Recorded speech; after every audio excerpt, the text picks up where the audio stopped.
Next topic is cropping pattern. You have studied the physical diversities and pluralities of culture in India. आपने पढ़ा होगा कि India में बहुत सारी डाइवर्सिटीज़ देखने को मिलती हैं. These are also reflected in agricultural practice and cropping patterns in the country. ये जो डाइवर्सिटी है वो एग्रीकल्चर प्रैक्टिस और क्रॉपिंग पैटर्न में भी देखने को मिलती हैं. Various types of food and fibre crops, vegetables and fruits, spices and condiment etc. constitute some of the important crops grows in the country. ठीक है, तो इससे पता चलता है अलग अलग तरह के स्पाइसेस, अलग अलग तरह की crops, fibre crops, food crops जो है वो इंडिया में ग्रो की जाती हैं. India has 3 cropping season. India में 3 क्रॉपिंग सीजन है, zaid, kharif and rabi. Rabi crops are sown in winter from October to December and harvested in summer from April to June. जो रबी की क्रॉप है वो विंटर सीजन में सोन की जाती है, बुआई की जाती है अक्टूबर से दिसंबर तक, और इसकी हार्वेस्टिंग यानी कटाई समर में होती है अप्रैल से जून तक. Some of the important Rabi crops are wheat, barley, peas, gram and mustard. ये कुछ ऐसी फसलें हैं जो रबी की फसल हैं. Though these crops are grown in large part of India, straight from the north and northwestern part, such as Punjab, Haryana, Himachal Pradesh, Jammu and Kashmir, Uttaranchal, and Uttar Pradesh are important for the production of wheat and other rabi crops. Availability of precipitation during winter month due to the western temperate cyclone help in the success of these crops. ठीक है, mostly जो रबी की crop है वो पंजाब, हरियाणा, हिमाचल प्रदेश, जम्मू कश्मीर, उत्तरांचल, उत्तर प्रदेश में इसकी बुआई होती है. यहाँ पर वीट और बाकी जो रबी की फसलें हैं वो ग्रो की जाती हैं. मेजर जो है वो वीट ग्रो किया जाता है. इसके अलावा प्रिसिपिटेशन, बारिश अच्छी खासी होती है. किस वजह से बारिश अच्छी खासी होती है विंटर सीजन में? यहाँ पर वेस्टर्न टेम्परेट साइक्लोन की वजह से जो फसलों को अच्छी बारिश मिल जाती है.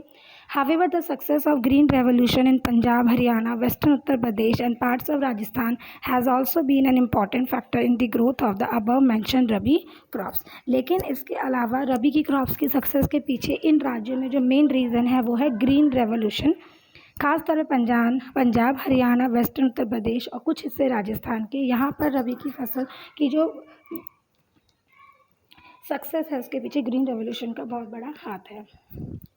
नेक्स्ट है kharif season. Kharif crops are grown with the onset of monsoon in different parts of the country and these are harvested in summer October. जब मानसून की शुरुआत होती है तब ये बोया जाता है और सितंबर अक्टूबर में इसकी कटाई होती है.